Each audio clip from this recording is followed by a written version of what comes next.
ఏంటి నాన్న బాగా ఆకలాతుందా? అవునమ్మా, ఇడ్లీ దమ్మని ఆ బస్సు గాని పంపించి 2 గంటలైంది. అప్పటికి ఆలస్యం అవుతామని నా బండి కూడా ఇచ్చి పంపించా. సంతోషించాం. ఏంట్రా ఇంత ఆలస్యంగా చచ్చావు? మరే దీన్ని నడిపించకరావుతుంటే అదే నేనైతే లగెత్తుకెళ్ళి లగెత్తుకు వచ్చేసేవాడిని. అంటే ఈ బండి నడపడం నీ చేత కదా? మరి ఎందుకు తీసుకెళ్ళట్టు? ఏమో మీరు తీసుకెళ్ళమన్నారు, కర్మ తీసుకెళ్ళాను. కర్మ. సర్లే, ఆకలి చచ్చేట్టుగా ఉన్నా. ఇడ్లీలు ఎక్కడా? అదిగో మూటలో వచ్చేస్తున్నాయి. నోట్లో ఇడ్లీలు రావటం ఏంట్రా? రే ఈయన నంబర్లే గానీ మూట దింపి ఇప్పి చూపించండి. అట్టగానండి. ఇన్ని ఇడ్లీలు తెచ్చావిడ్రా? మరి 494 రూపాయలకు ఆ మాత్రం ఇడ్లీలు రావేంటి? 494 రూపాయలకి ఇడ్లీలా? మరి అదే చెప్పడమేమో చెప్పేస్తారు, ఆ తర్వాత మర్చిపోతారు. మరి నాగమణి నాగమ్మండి. ఏంటండి? ఏంటంట? అప్పుడు మీ నాన్న నాతో ఏం చెప్పాడు? ఉండండి ఆలోచించుకుని చెప్తాను. ఏంటమ్మా ఫ్లాష్ బ్యాక్ వెళ్తున్నావా? అవును. బాబా ఆకలేస్తుందిరా. రామస్వామి హోటల్కి వెళ్ళి చావని తెచ్చిపెట్టు. నాకు కూడా ఆకలిస్తుందండి. నువ్వు ఏదైనా తిని నాకు మాత్రం ఒట్టి ఇడ్లీ పడరా. ఇదిగో ఈ నోటు ఎంతో తెలుసా? నేనేమన్నా తెలివి తక్కువ అనుకున్నారా? 500 నోటు. అబ్బా నువ్వే దీన్ని అచ్చుకుతున్నట్టుగా మాట్లాడుతున్నావే. చాలా ఆకలేస్తున్నాయి. బండేసుకెళ్ళి తొందర తీసినప్పా. ఇదండి జరిగింది. చిల్లర లేదు కదా అని 500 రూపాయలు నోటు ఇచ్చి పంపిస్తే మొత్తం ఇడ్లీలు పట్టుకొస్తా ఉంటా. నీ నోట్స్ చెప్పు. వద్దు ఆకలేసేస్తుందమ్మా. చట్నీ సాంబార్ ఇదిరా? ఇచ్చాడండి. ఇది నేనే వద్దన్నానండి. ఎందుకని? మరి అదే మళ్ళీ మర్చిపోయారు. నాగమణి మీ నాన్న నాతో ఏం చెప్పాడు? అయ్యో అయ్యో చట్నీ సాంబార్లని ఎన్నిసార్లు ఫ్లాష్ బ్యాక్ వెళ్తారా? ఏదైనా తిని నాకు మాత్రం ఉట్టి ఇడ్లీ పడరా. ఇదిగో ఆయనకు అర్థమయ్యట్టు మళ్ళీ చెప్పు.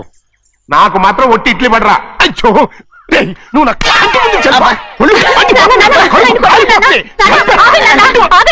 ఆయనతో పాటు నేను బయటకు వెళ్ళిపోతాను. ఎందుకంటే ఆయన్ని నేను మీ దిక్కుమాల ప్రేమ కథ వినే ఓపిక ఎవ్వరికి లేదమ్మా. అయినా నువ్వు అనేది ఏముందిలే, అతను లేకుండా నేను బతకలేను అంటావు అంతే కదా? అయితే ఒక కండిషన్ రా. ఏంటి? నువ్వు చాలా తెలియగలవాడవని ఈ ప్రపంచానికి, నీ ముఖానికి ప్రపంచం దాకా ఎందుకు గాని ఈ ఊళ్ళో నిరూపించుకో. నా కూతురు నీకు ఇచ్చి పెళ్లి చేస్తా. వాకే వెరీ వీచి. అయితే నువ్వు ఇంటి నుంచి బయటికి వెళ్ళరా. బయటకెళ్ళా రండి. అయ్యయ్యో నా కాళ్ళు చేతులు ఆటలు లేసే. మీరెందుకు వచ్చారయ్య గారు? కబురు పెడితే నేనే వచ్చేదాన్నిగా. కూర్చోండి అయ్యా, కూర్చోండి. చెన్నయ్య టౌన్ కి వెళ్ళాడు, ఏదో కొట్లో పని చేస్తున్నాడు. దాన్ని ఎవడు మార్చగలడు? నేనేం వాడిని చూడటానికి రాలేదు, నిన్ను చూడటానికి వచ్చాను. అవును, వారం వారం డబ్బుల కోసం వచ్చేదానివి 2 వారాలుగా ఎందుకు రాలేదు? అయినా నా బాధ్యత నేను చెయ్యాలిగా.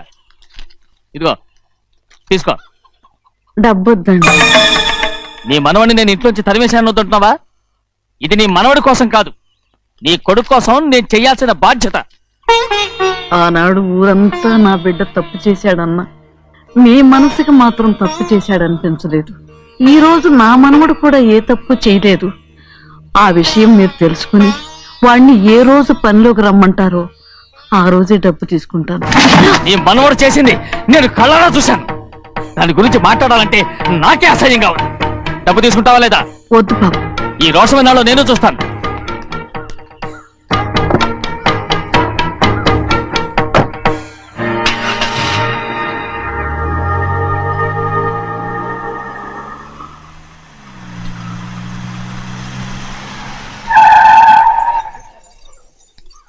ఏంట్రా అందరూ ఇంట్లో పనులు మానేసి బయట కబుర్లు చెప్పుకుంటున్నారు? పెద్దమ్మాయి గారు అల్లుడు గారు మన ఇంటికి వచ్చారండి. వారితో పాటు బంధువులు కూడా తీసుకొచ్చారండి, అందుకే మేమేం అనలేకపోయామండి. తాంబూలాలు కూడా పట్టుకొచ్చారండి.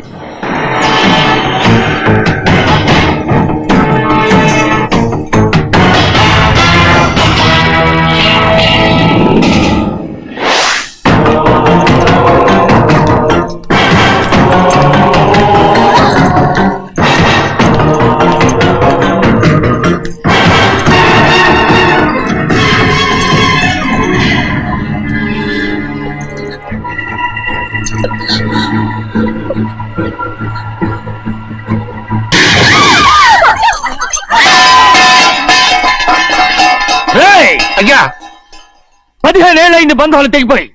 ఎంత ధైర్యం ఉంటే మళ్ళీ ఈ ఇంట్లో అడుగు పెడతారు? ఎవర్రా ఈ గాడిదల్ని లోపల రానిచ్చింది? ముందు వీళ్ళందరినీ మెడబెట్టి బయటికి గెంటేయండి. నేనే వాళ్ళని రమ్మన్నాను. ఎందుకు రమ్మన్నావు? నా పెళ్లి గురించి మాట్లాడడానికి.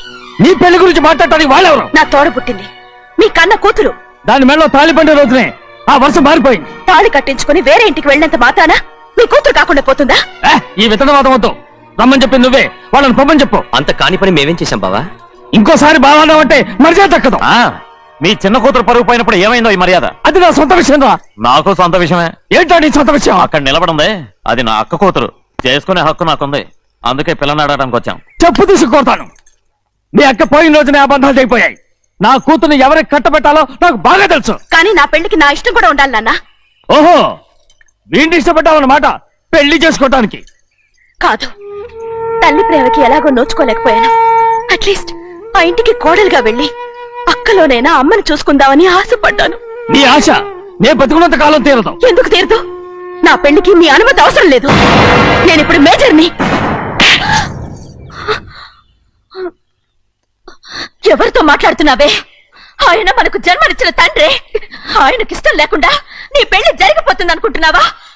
నువ్వు మేజర్ అంటున్నావే. ఇంతవరకు నిన్ను చదివించి పెద్దదాన్ని చేసింది ఎవరు? విదేశాల్లో చదివినంత మాత్రాన నోటికొచ్చినట్టు మాట్లాడతావా?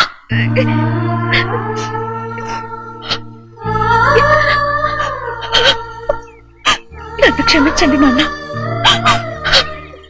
ఎలాగైనా మన కుటుంబం కలవాలనే ఆశతో దాని మాటలు విని ఇక్కడికి వచ్చాం. మీ ఇష్ట ప్రకారమే ఎవరికైనా ఇచ్చి పెళ్లి చేసి దాన్నైనా చివరి దాకా మీతోనే ఉంచుకోండి.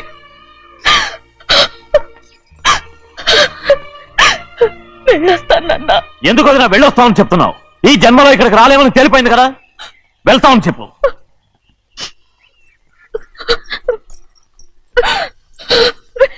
గోవిందయ్య, అయ్యా, ఈ దరిద్రాన్ని బయటపడే. అలాగేనండి. నన్ను క్షమించండి నాన్న. ఊరుకోమ్మా, ఏదో తెలియక చేశావు, పర్వాలేదు. ఏమైందిరా అంతరాట పరిగెత్తున్నారు? ఉండవా? ఏమయ్యా, ఏంటి అంతరాట పరిగెత్తున్నారు? నువ్వు నాకు అగనిస్ట్ పార్టీ. నేను నీకు చచ్చినా చెప్పకూడదు. అయినా వయసులో పెద్దవాడు అడుగుతున్నావు కాబట్టి చెప్తున్నాను. మన బసోడు లేడు, వాడు పండుతున్నాడంట. అగా బసోడు ఏంటి? కొండ ఎత్తడం ఏంటి? ఎగతాళిగా ఉందా? నేను ఎగతాళి చేయడం కాదండి, ఊరంతా పరిగెడుతున్నారు. పైగా 10 రూపాయలు టికెట్ అంట.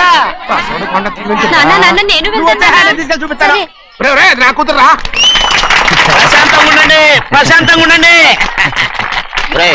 ఆంజనేయ స్వామికి పండక్కాలి, బాగా ఒళ్ళు పట్టంటారా.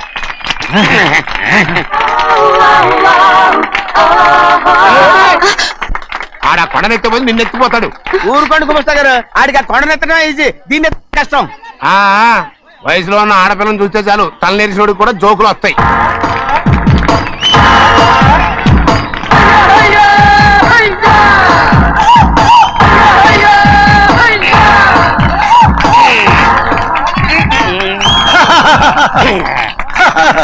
రెడీ.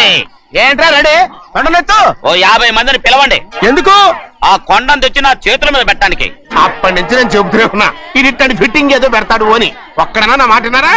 ఊరుకోవా, నీ కూతురని మాటలేదు, మేమే వింటాం. ఇదొక పిచ్చి కొయ్యి. ఏంటి 50 మంది వల్ల కాదా? అయితే ఊరు మొత్తం వచ్చి ఆ కొండను తెచ్చి నా చేతుల మీద పెట్టండి, అప్పుడు నేను ఒక్కనే ఎత్తుతాను.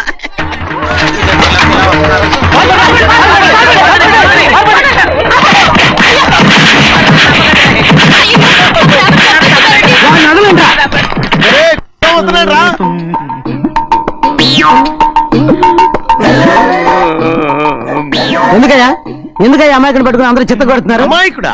వీడా? అవును. స్వామి స్వామి, మా వారిని రక్షించినందుకు చాలా థ్యాంక్స్ అండి. ఏ స్కూల్లో చదువుతున్నారా? Co education. అదే కరెక్ట్. Correct correct correct. ఇటు ఇటు ఇప్పుడు మాట్లాడు. నీ కూతుర్ని ఇతనికి ఇచ్చి చెయ్యాలి అంటే ఇతను తెలివైన వాడని నిరూపించుకోమన్నారుగా. అవును. ఇప్పుడు నేను చెప్తున్నాను, ఇక్కడున్న మీ అందరికంటే ఇతనే తెలివైన. ఆంజనేయుడు తప్ప ఆ కొండను ఎవరైనా ఎత్తగలరా? చేయలేని దాన్ని చేయగలనని చెప్పి మీ అందరిని నమ్మించి ఇక్కడ తీసుకొచ్చాడే, ఇతను తెలివైనడు కదంటారా?